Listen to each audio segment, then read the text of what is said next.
agora também imagens, professor, são imagens de agora. Zelensky está a visitar algumas das zonas mais afetadas na sequência do ataque massivo da Rússia à Ucrânia na última noite.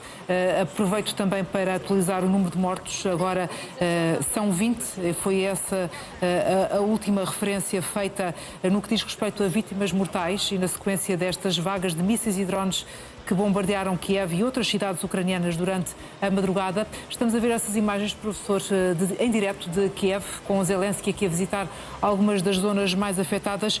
O que é que explica este novo ataque russo a Kiev, professor? A guerra conta com dois elementos, o ataque e a defesa. E nos dias anteriores nós mostramos como a Ucrânia tinha aumentado a sua capacidade de ataque através dos drones que tinham disseminado, portanto, a destruição, por exemplo, junto das indústrias petrolíferas, por exemplo, da Rússia, e que tinham isolado a Crimeia. Mas temos de perceber que há outra dimensão. Além do ataque à defesa, neste momento a Ucrânia tem um bom ataque, tem uma fraca defesa. Isso significa o quê? Que consegue interceptar os drones russos, consegue interceptar também os mísseis, mas uns mísseis que não os balísticos, os mísseis de cruzeiro, e depois há um problema, é estes mísseis balísticos. Precisa de sistemas Patriot, que não tem. E voltou a fazer esse apelo, é evidente. Logo a seguir a este O que é que ataque acontece? Em termos reais, no terreno, eu trouxe um mapa que mostra que o avanço russo é muito limitado. O gráfico mostra que tem sido muito difícil o avanço no Donbass, mas que também é difícil a recuperação por lado da parte ucraniana. Agora, a parte ucraniana tem tido muito sucesso, aí temos o gráfico, os nossos telespectadores percebem, aquilo é em quilómetros quadrados e percebem que à medida que caminhamos para a direita, a última barra é do mês passado e mostra que verdadeiramente os russos muito pouco avançaram no Donbass. E porque é que no mês anterior ainda tinham avançado menos? Isso prova o quê? Que a Ucrânia consegue suster, mas também não consegue impedir os exércitos russos e não os consegue obrigar a retroceder.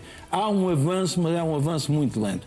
Quando se fala em 68 km², vamos perceber muito claramente. 68 é um número em que podemos pensar assim. 8 vezes 8 são 64. Um quadrado com 8 km de lado é 64 km². Portanto, numa frente tão longa, que não tem 8 km de frente, percebemos que o avanço é muito pequeno, é muito reduzido. Quer dizer que há uma tendência para a quase estabilização. Apesar de Putin, no seu discurso, na sua entrevista, sabe o que é que ele disse?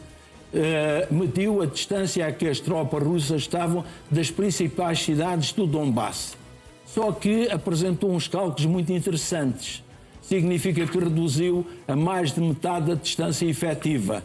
Para dizer o quê? Estamos lá quase. É evidente que ele sabe que não conquistará o Donbass todo, mas não pode vender essa imagem. Agora, há outro elemento, é o elemento drone, é o elemento míssil. E nós percebemos que aqui a leitura tem de ser uma leitura em duas faces. Primeiro eu trouxe duas imagens da Ucrânia, do que se passou esta noite na Ucrânia. E o que acontece é, o edifício, as imagens que eu mostro, evidenciam o quê? Por exemplo isto, a destruição de um bloco de apartamentos, o fumo com que a população hoje acordou. Mas atenção, esta terceira imagem não é da Ucrânia. Sabe de onde é que é? É de Sevastopol, na Crimeia. A capital da Crimeia. Quer dizer o quê?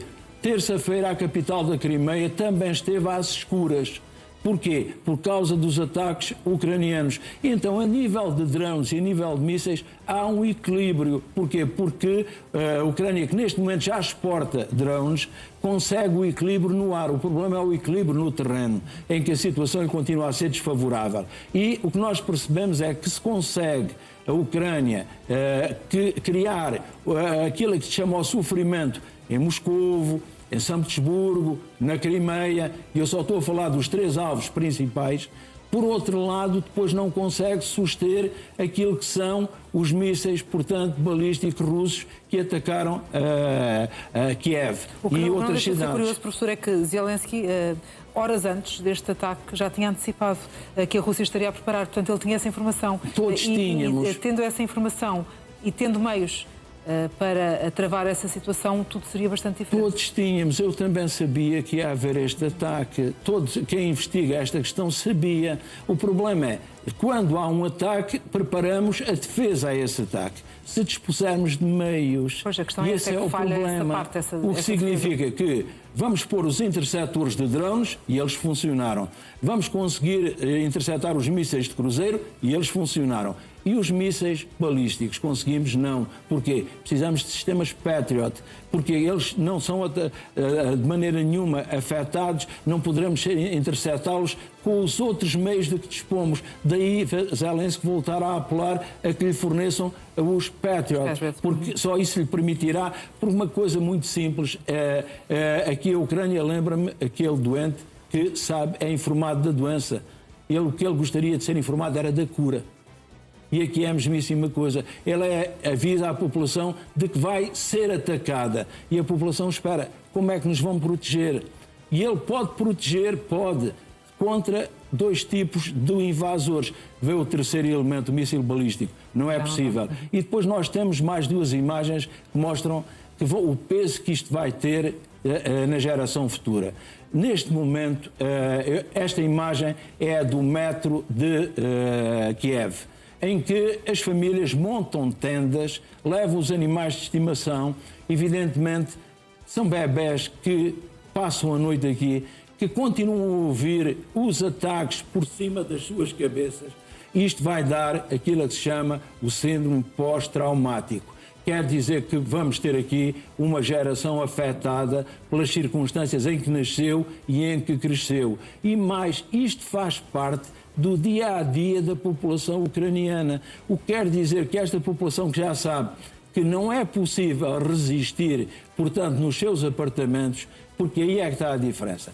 A Ucrânia ataca principalmente aquilo que se chama o aparelho militar, sim, as infraestruturas militares e as infraestruturas que alimentam a guerra, como, por exemplo, as siderurgias, aquelas indústrias que têm a ver com a exploração e a venda, ou se preferirmos também o transporte do petróleo. Não é o que acontece da parte russa, que ataca zonas residenciais. Num primeiro momento, a pretexto de que nessas zonas residenciais havia elementos bélicos, infraestruturas bélicas que a Ucrânia aí tinha, portanto, escondido, como o Hamas fez em Gaza.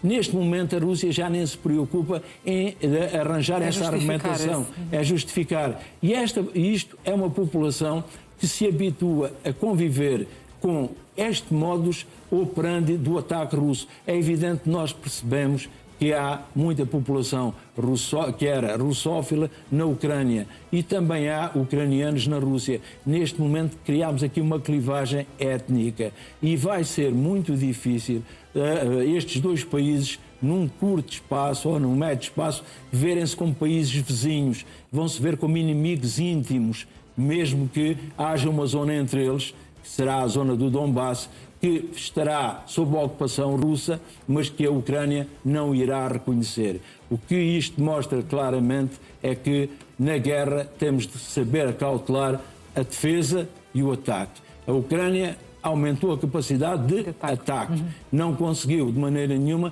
e aí também há a responsabilidade dos aliados a garantir a defesa. O que é que a Rússia fez? A Rússia, o que mais custou a Putin foi abrir o fórum de São Petersburgo com uma siderurgia e a cidade cheia de fumo. E ter de pedir à Ucrânia que não bombardeasse Moscovo no dia da vitória. E é evidente, depois percebeu que também não bastava pôr proteção militar nos edifícios em que estão os organismos que dependem do governo, porque as siderurgias à volta de Moscovo também eram atacadas por drones ucranianos. Isto, para Putin, funciona de uma maneira muito diferente. Quem estuda a história da Rússia percebe que uma coisa é a Rússia rural, outra é aquilo que se chama a Rússia branca. A Rússia branca é São Petersburgo e Moscovo.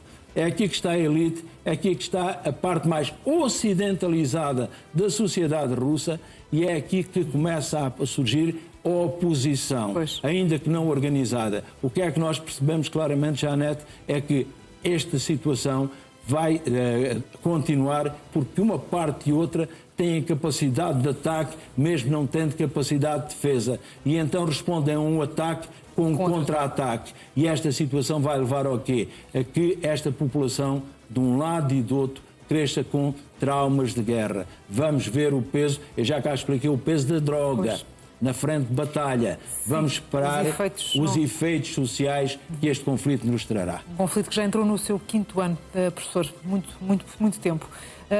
Vamos também olhar para o Médio Oriente. Vamos ainda concentrar-nos, professor, nas cerimónias fúnebres de Ali Khamenei, numa altura em que foram até interrompidas as negociações entre Estados Unidos e Irão, só serão retomadas e no âmbito do memorando de entendimento depois de cumpridas essas cerimónias, que serão longas. Serão longas, mas vamos à primeira parte. Sim.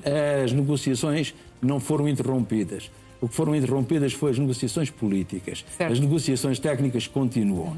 Portanto, significa que as equipas, quando eu aqui expliquei que eram divididos os dossiês, as equipas continuam a trabalhar.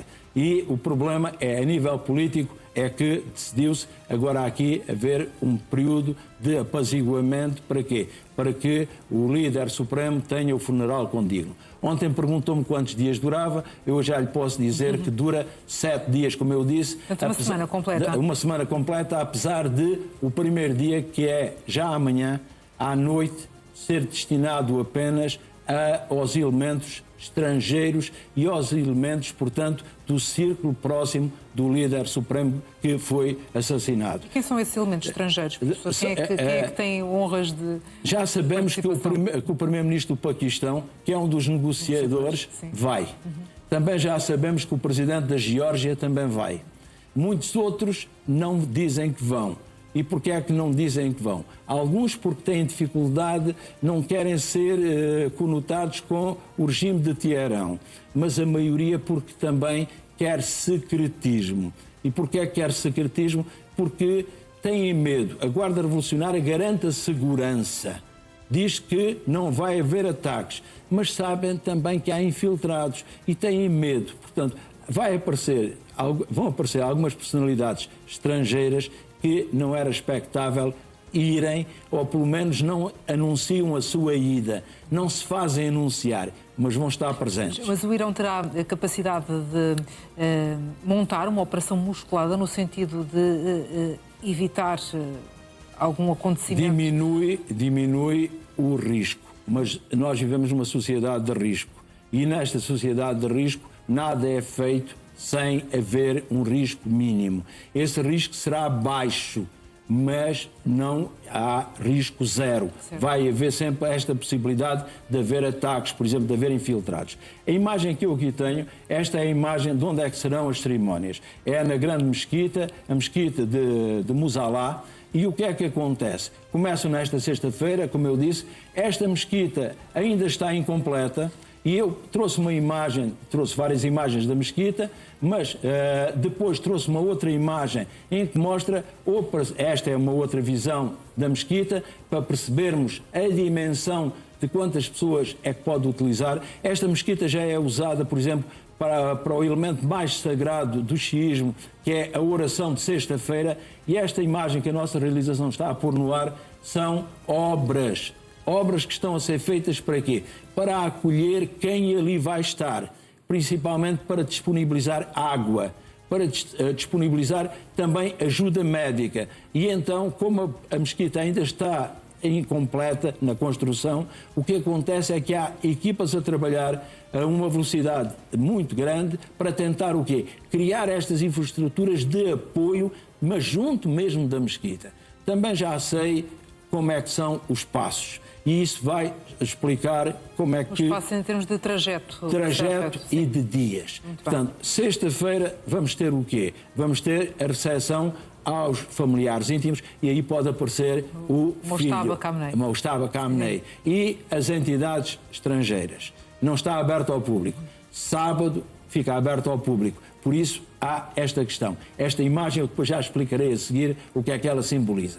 Entretanto, no sábado e no domingo. Como é que a coisa se processa? Haverá, o professor saberá explicar certamente muito melhor. Nós estamos habituados a velar o corpo. É sensivelmente a mesma coisa. Vamos assistir a uma palavra que eles dizem que é a lamúria, é o choro.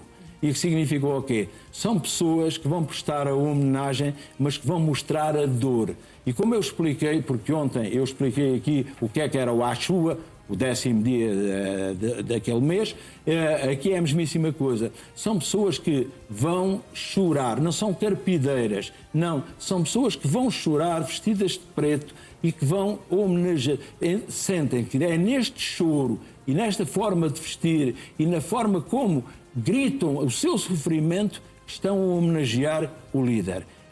Isto vai acontecer sábado e domingo.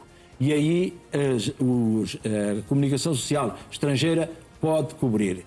Na segunda-feira vai haver um cortejo em Teherão, um cortejo de, mais grosso modo, 11, 12 quilómetros, entre esta mesquita e a Praça Azadi, que é uma praça muito importante que há em Teherão.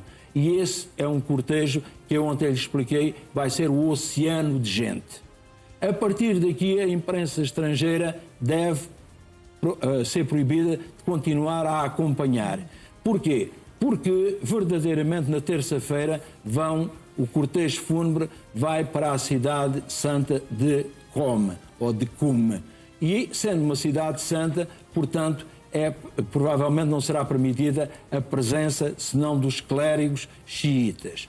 Na quarta-feira, e esta é uma novidade, o cortejo fúnebre sai do Irão, vai para o Iraque.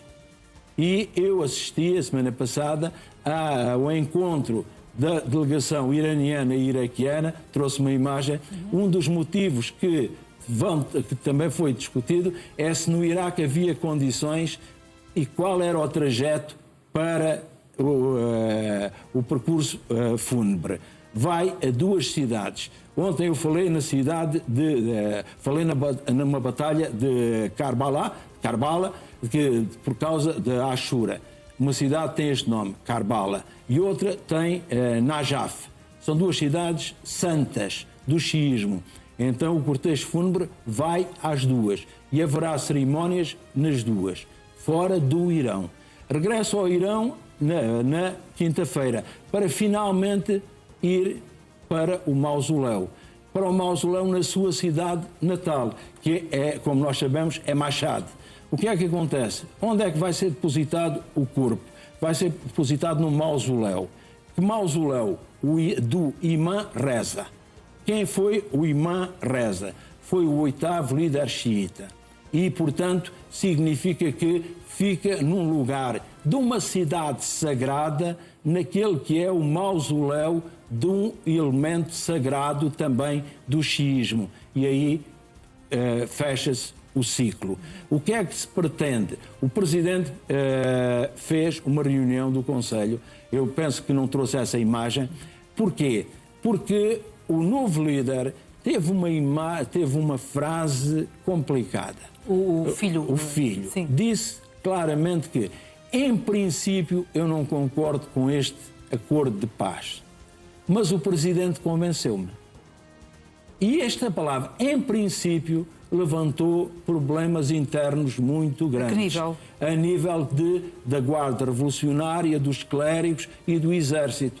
E o Presidente Pezeshkian foi acusado de ser traidor. Então ele teve de organizar este cerimonial e convocar, dizer, isto é para mostrar a nossa unidade, para mostrar que estamos todos imbuídos do mesmo espírito. Uma forma de se redimir, de certa forma. Exatamente, porque já havia o perigo dele, portanto, de pagar com a vida o que é este acordo celebrado com os Estados Unidos, que é o que permite a realização deste cerimonial, mas porquê? Porque o novo líder, Mustafa Khamenei, disse, em princípio eu não concordava. Então significa que verdadeiramente desautorizou o Presidente. E isto levantou um problema grave. Agora há o apelo à unidade. E eu trouxe duas imagens que mostram o apelo à unidade, através do futebol. Repare, trouxe duas imagens. Nós sabemos que o Irão esteve no Campeonato do Mundo, já está foi eliminado, teve 3 empates. Este é um primeiro elemento, é a maneira como as pessoas no Irão assistiram aos jogos de futebol. Homens, mulheres, bandeiras do Irão e o mesmo fanatismo que nós assistimos aqui em Portugal e que esta noite iremos assistir. É o efeito futebol. É o efeito futebol. Atenção, nós dizemos, em Portugal, no Estado Novo, dizia-se que Portugal era o país dos 3 Fs. Fátima, futebol e fado. O que acontece é que hoje o fado é património imaterial da humanidade. Certo. Fátima é o símbolo, basta vermos, da religiosidade portuguesa, basta vermos o que é o 13 de maio. E depois, o futebol, basta vermos o peso que ele tem na comunicação social, designadamente aqui no canal Now, para percebermos o quê? Que o problema não é o povo gostar de fado, de futebol e de Fátima, e neste caso do futebol. O problema é o aproveitamento político que o regime faz, levando estes elementos a serem o cerne da vida coletiva e deixando de lado aquele que deverá ser a motivação. Eu gosto de fado, eu gosto de futebol, eu vou muitas vezes a Fátima, mas não me esqueço que, primeiro de tudo, eu sou cientista e sou professor. E essa é a questão. Estes elementos impactam a minha vida, mas não a condicionam. Há aqui este elemento a mostrar o quê? Que a união no Irão foi muito conseguida através do resultado da equipa de futebol masculina, que foi eliminada, foi recebida como heróis. O próprio Presidente do Parlamento disse que eram heróis. Mas é o próprio regime que força essa união? E agora repare uma coisa, trouxe outra imagem. O que é a imagem? É a recepção, aqui temos, é a recepção à equipa de futebol depois de eliminada. Eu quero ver, espero que Portugal não seja eliminado, mas eu quero ver como é que será a recepção se Portugal for eliminado aqui no aeroporto Humberto Delgado. É evidente que nós gostamos tanto de futebol como os iranianos, mas vamos cobrar do selecionador, dos jogadores. Aqui não, foram recebidos como heróis. E porquê? Sem apontar o dedo. Sem apontar o dedo. Por uma coisa simples, é que a seleção feminina tinha corrido mal. E como tinha tido corrido mal, porque várias tinham pedido, por exemplo, asilo, era preciso que agora a seleção masculina mostrasse que havia unidade. E o regime fomentou isso. E mais do que isso, é mais um dado muito importante, nós percebemos que a opinião pública é muito manipulada para a opinião publicada. E essa opinião publicada condicionou a maneira como foram recebidos. Portanto, todos os incidentes que envolveram a equipa iraniana, eu mostrei um no último dia. E não foram esses acontecimentos, até o tratamento que muitas vezes foi dado e que não estava em pé de igualdade com outras seleções e que foi dado, neste caso, nos Estados Unidos. Não esqueçamos que o Campeonato do Mundo está... Não foi isso também que contribuiu para também elevar a seleção face a esses acontecimentos? Foi porque, diz, em território inimigo, nós soubemos portar-nos, soubemos honrar a bandeira do Irão e o hino do Irão. Portanto, o facto de ser nos Estados Unidos e as diversas circunstâncias contribuíram também para esse sentimento. E perceber que a diáspora iraniana conseguiu fazer manifestações, como eu já mostrei aqui, na porta do estádio, designadamente quando houve o jogo entre o Irão e o Egito, que são 2 países, como nós sabemos, ambos muçulmanos. E o que é que acontece? Era preciso que o regime conseguisse mostrar que tinha uma forma diferente de estar no desporto e que não recebia uma equipa eliminada para a condenar. Não, era para se vangloriar com o seu desempenho e mostrar que tinham sido heróis. Tinham lutado contra tudo até ao limite das forças. E isso é outra vez a questão da resiliência que eu ontem expliquei. É o saber usar o tempo e usar a resiliência para quê? Para conseguir enfrentar a adversidade. E repare, a maneira como o regime preparou a recepção no aeroporto mostrou claramente o quê? Que era o mesmo se ganhassem o campeonato do mundo, porque a vitória era a simples presença, porque percebemos que num primeiro momento entendeu-se que o Irão poderia não estar presente. Houve esse risco. Houve esse risco. Teve presente. Depois percebemos que houve problemas com os vistos. Depois houve problemas com a comitiva. Certo. E significa, conseguimos mostrar a unidade e conseguimos, portanto, desempenhar o nosso papel com brio e honramos a nação iraniana. E na verdade é isso que se festeja, apesar da aqui, por acaso, eles estão a festejar tão outra prematura coisa. da seleção, não é? Estão a festejar um golo que daria o apuramento do Irão, mas que depois foi anulado. Mas, é claro, a frustração seguiu-se à alegria, mas ninguém privou estas pessoas de fazer o mesmo que os portugueses foram esta noite, de ir às fan zones, de enchermos o terreiro do Paço para a nossa seleção. Professor, encontramos aqui amanhã e esperamos todos os portugueses que seja com a passagem de Portugal à próxima fase.